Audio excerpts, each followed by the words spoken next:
In a small town, a son stormed out of his house in a fit of anger after a heated argument with his father.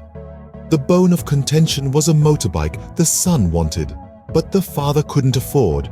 The son, determined to buy the bike with his own money, set out on foot towards the bus stand, grumbling about his father's supposed hidden wealth. As he walked, he felt a sharp poke in his foot. Looking down, he realized he had worn his father's shoes in his haste.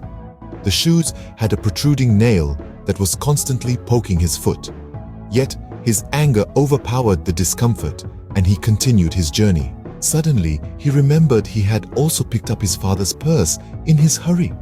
He decided to explore the contents of the purse, which his father had never let anyone touch. He hoped to find hidden money or clues about his father's wealth.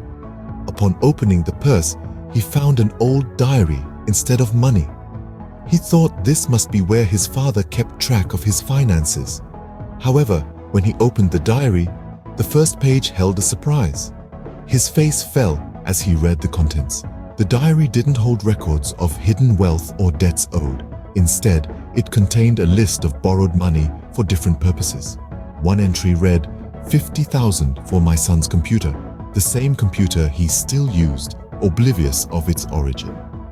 Another entry was for a camera, a birthday gift from his father that had brought him immense joy. Reading these entries, the son's anger started to fade. He turned to the next page, which contained a list of his father's wishes. The first one was to own a good pair of shoes.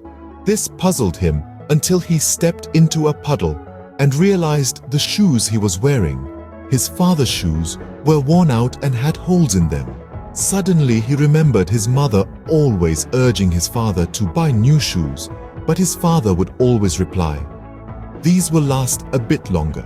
Now, he understood what a bit longer meant and why his father always hid his purse. Just as he finished reading the diary, he reached the bus stand.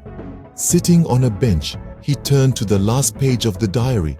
It was dated for the following day and had a single entry, 50,000 for the bike.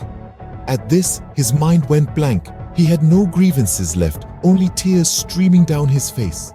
He immediately discarded his father's shoes and ran back home barefoot, ignoring the wounds on his feet. Upon reaching home, he didn't find his father. He knew where to look.